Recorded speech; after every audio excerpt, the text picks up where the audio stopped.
Menurut Life Science, anggota organisasi ini termasuk politikus, insinyur, ilmuwan, penulis, hingga filsuf. Banyak di antara mereka yang berperan dalam peristiwa dunia seperti revolusi, perang, dan gerakan intelektual.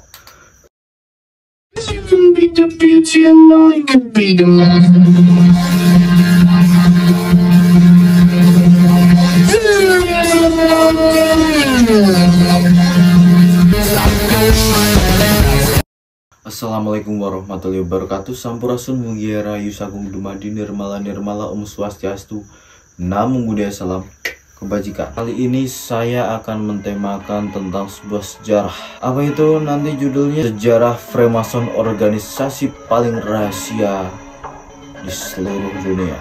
Sudah tahu atau belum? Freemason bisa disebut sebagai organisasi paling rahasia sedunia. Sebenarnya bagaimana sejarah kelompok yang sangat eksklusif ini? Yuk simak. Beberapa pihak kerap mengaitkan Freemason dengan teori konspirasi, Illuminati, dan organisasi rahasia. Di luar itu, organisasi ini memiliki sejarah panjang yang berkabut dan rumit. Freemason adalah kelompok persaudaraan yang fokus terhadap nilai moral dan spiritual. Mereka mempromosikan cinta, bantuan, dan kebenaran. Demikian dikutip dari The Grand Lodge of Scotland. Freemason menyebar dengan cepat di hampir seluruh penjuru dunia dan disebut memiliki sekitar 6 juta pengikut yang sering disebut Freemasonry atau Mason. Menurut Life Science, anggota organisasi ini termasuk politikus, insinyur, ilmuwan, penulis, hingga filsuf.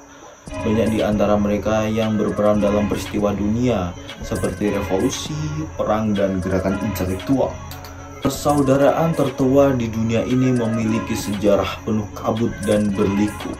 The History of Press menuliskan sejarah Freemason umumnya terbagi menjadi 2 periode, yakni sebelum dan sesudah pembentukan Grand Lodge of England pada 1717. Sebelum pembentukan Grand Lodge of England, sejarah Freemason tak diketahui dengan pasti, namun pakar sejarah asal Inggris Jessica Harland Jacob mengatakan Freemason muncul dari serikat perajin batu di Eropa. Wah, tukang akik ternyata ini, tukang watu, tetel-tetel ya. Pada abad ke-14 atau sekitar 1300 hingga 1400 Masehi.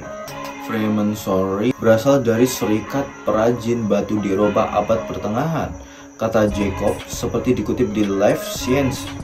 Beberapa sumber mengatakan serikat perajin batu itu pertama kali muncul di Skotlandia pada 1599. Serikat-serikat itu berperan dalam membangun sejumlah arsitektur di Eropa, beberapa di antaranya Notre Dame di Prancis dan Westminster Abbey di Inggris. Anggota harus menjaga rahasia, sebagaimana serikat pekerja di masa itu. Serikat pengrajin batu tersebut menjaga rahasia mereka dan selektif dalam merekrut anggota. Untuk menjadi anggota baru, kandidat perlu melewati beberapa tahap. Mereka harus mengikuti pelatihan jangka panjang, pengkaderan, mempelajari kerajinan, matematika, dan arsitektur tingkat lanjut. Jadi harus multifungsi, otak fisik. Serikat pekerja ini juga memberikan pelindungan upah, kualitas kontrol atas pekerjaan yang dilakukan, dan hubungan sosial yang penting untuk para anggotanya. Anggota serikat kerap berkumpul di lodge, semacam pondok, bukan pondok pesantren ya, ada santri-santri itu. Tempat ini berfungsi sebagai markas besar dan menjadi arena sosialisasi serta diskusi bagi sesama anggota Mason. Namun setelah kapitalisme dan ekonomi pasar bangkrut pada abad ke-16, Freemason mulai terguncang untuk menambah anggota dan mengumpulkan dana. Serikat ini mulai merekrut orang bukan pengrajin batu, Mulanya orang-orang yang baru direkrut merupakan kerabat, saudara-saudara anggota. Perlahan banyak orang asing, orang kaya, atau yang memiliki status sosial tinggi turut bergabung. Banyak dari anggota baru ini adalah orang terpelajar, orang-orang pinter yang tertarik pada tren filosofis dan pengetahuan yang mengubah landscape intelektual Eropa pada saat itu. Bentuk Freemasonry modern itu tak lagi menekan pada pengerjaan batu atau bangunan. Mereka juga tak lagi mewajibkan pertemuan di loji. Yo gambar jam yo. Freemasonry seperti yang kita kenal sekarang tumbuh dari awal abad ke-18 di Inggris dan Skotlandia katanya.